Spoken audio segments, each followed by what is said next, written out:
apocalyptic fuel shortages, train robberies, a political class collapsing in extremists, roving murder gangs. Real fucking life or the prologue to the fucking Road Warrior? We report. You decide. I remember a time of chaos. For reasons long forgotten, two mighty warrior tribes went to war. Without fuel, they were nothing. They'd built a house of straw. The thundering machine sputtered and stopped. Their leaders talked and talked and talked. But most of all, I remember the Road Warrior.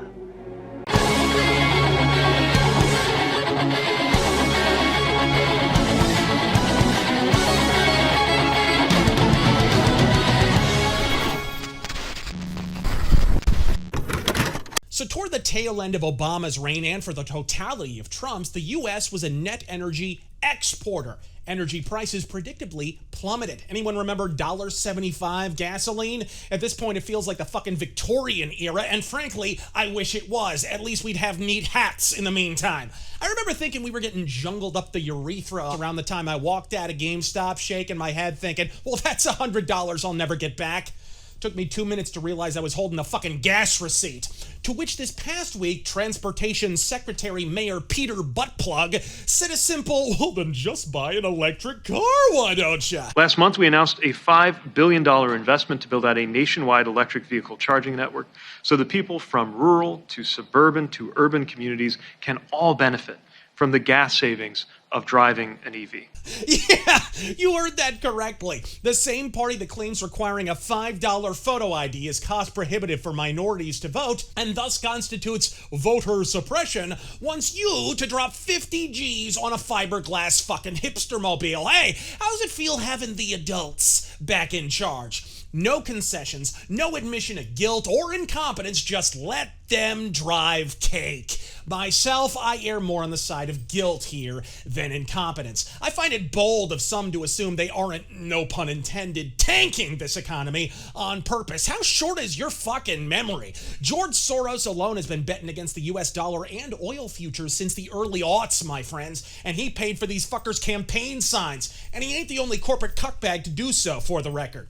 Uber contributed to the $65 million pool of pricks who donated to the Biden inauguration festivities in 2021, and that's not counting their actual campaign contributions. I repeat, Uber dropped millions for the privilege of perma-fucking their fuel margins and ultimately making their own business model financially fucking infeasible. Hey, you think maybe Ayn Rand was onto something when she proclaimed the evils of suicidal corporate altruism? Money is a great power because in a free or even a semi-free society, it is a frozen form of energy, productive energy. And therefore, the spending of money is a grave responsibility. Contrary to the altruists and the advocates of the so-called academic freedom, it is a moral crime to give money to support ideas with which you disagree. It means ideas which you consider wrong, false, and evil. It is a moral crime to give money to support your own destroyers. Yet that is what businessmen are doing with such reckless irresponsibility. Karl Marx predicted that capitalism would commit suicide. The American businessmen are carrying out that prediction. In destroying themselves, they are destroying capitalism, of which they are the symbol and product. This isn't me extolling the brilliance of Donald Trump either. Truth is, the net export of fuel started under Obama, but it wasn't like he even had to do all that much except get the government out of the fucking way for once. The simple fact is, the US government has been uniformly goddamn awful when even tangentially responsible for our fucking fuel policy. Let me hit you with a few of the greatest hits from the Gilded Age, that is, after all, when the oil industry as we know it first began. The company that would become Standard Oil was first founded by John D. Rockefeller in the portentous year of 1863. By 1866, the U.S. Revenue Commission, precursor to the IRS in case it wasn't obvious, can you imagine the tax man owning the oil companies? They had already offered to regulate the oil industry, warning we could potentially run out within the next decade. Sound fucking familiar? And in a double dose of deja vu, they pushed, you guessed it, synthetic fuels to make up the difference. You heard that just fine, folks. The green energy synthetic fuel scam has been on the books for over 150 fucking years. In 1885, the US government, still wailing and gnashing their teeth over not being allowed to take over the oil industry 20 years fucking previous, undertook a geological survey in California and determined definitively there was zero oil underneath the fucking state, which means those pumps pounding crude on the outskirts of LA to this very day are a mirage, motherfuckers. In 1891, the selfsame geological government survey said the same of modern-day oil titans Texas and Kansas. I mean, if you can tread 20 feet without tripping over a Texas oil vein, one wonders what in the super unleaded fuck this so-called survey even consisted of. You could jam a turkey baster into the goddamn ground and turn up 200 tons of oil in Texas, leading me to believe these surveys were intended to suppress the commercial prospects of an oil industry the government still very much had designs on subsuming for itself. But it gets better. In 1914, the U.S. Bureau of Mines, under the administration of everyone's favorite Woodrow White Hood Wilson, claimed peak oil production for the entire country would never exceed 5 billion barrels before said reserves ran out. In case you are wondering, California, where those bureaucratic bitches claimed no oil existed, has already shipped more than 10 billion barrels to date. In 1939, the Department of the Interior claimed the U.S. oil supply would be gone by 1952. In the 1970s, the pinko with the pencil mustache himself, Walter Cronkite, claimed the U.S. oil supply would evaporate by 1991.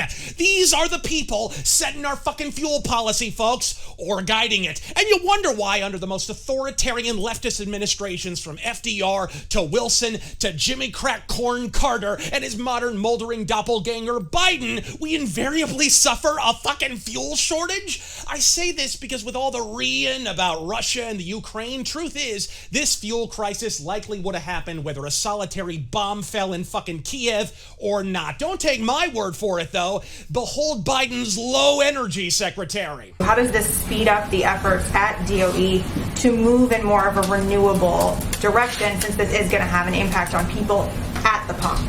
Yeah, I mean, we obviously are all in on making sure that we meet the president's goals of getting to 100% clean electricity by 2035 and net zero carbon emissions by 2050. And, you know, if you drive an electric car, this would not be affecting you, clearly. We're working through an energy transition, and we've got to start by adding energy. And the reality is we have to take some time to get off of oil and gas. We recognize this. This is a transition. The agenda is so obvious only Biden could miss it. Why, the more Alex Jonesian among us might say this was all orchestrated. Myself, I make the far less elevated claim that they see Putin putting the boots to the Ukraine as an opportunity. Moral cover for the fuel transition they've been planning all along. And understand this, folks, it is not about anyone running out of oil. It ain't even almost about pollution. It is about administrative government control of the entire energy sector. The U.S. government would happily embrace a form of energy dirtier than Lisa Bonet's Bush if it meant they would get to fucking administrate it. How do I know this? Because they already fucking are! Spearheading the far more heavily regulated electric and hybrid car sectors, and as anyone with an IQ north of 9 knows, electric cars are net polluters. They recharge off the city's energy grid. The city's overwhelmingly coal-powered fucking energy grid. And in the grand macrocosm of aerial pollutants, domestic ground vehicles account for a fraction of of particulate pollution. Power plants and fucking factories, both of which are regulated and controlled by the U.S. government, are responsible for the overwhelming plurality of pollutants in our air. This is what keeps the sun from shining in on Philadelphia. And it all comes from places like this, the city's top 10 polluters.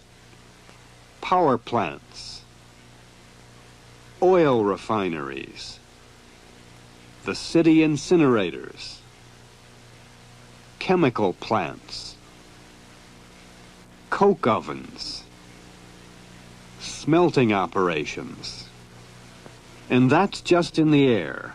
And that's without even getting into electric car batteries being made a literal fucking poison and fashioned from the only substances on Earth less biodegradable than share. Before any of you call this an economic implosion, just remember, folks, implosions are planned.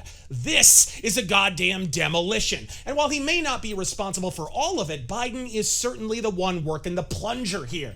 While I, absolutely and unironically believe Biden won the 2020 election with 81 million votes, wink wink nudge nudge honk honk, the legitimate and living Biden voters still have a hell of a lot to answer for. It's rare one can lay an issue entirely at the feet of a fucking administration, and indeed between cutting off Russian oil and dropping domestic oil production here at home, any one of these single decisions in isolation likely would not have accounted for our current economic conditions. But with your powers combined, I am Captain Debit, meaning, yes, friends, the same party that shrieked out against oil wars in the Middle East is now responsible for one. Who knew no blood for oil referred to the plasma you'd have to donate to fill your own fucking gas tank? Putin, Ukraine, if you got the bombs, best drop them already. Bring on the dystopian diesel punk future. Not because it all looks cool, but so I could stop buying fucking unleaded. I got a Firebird, for fuck's sake. That shit guzzles gas like Boris Yeltsin at a kegger. I'm Razor Fist. God fucking speed.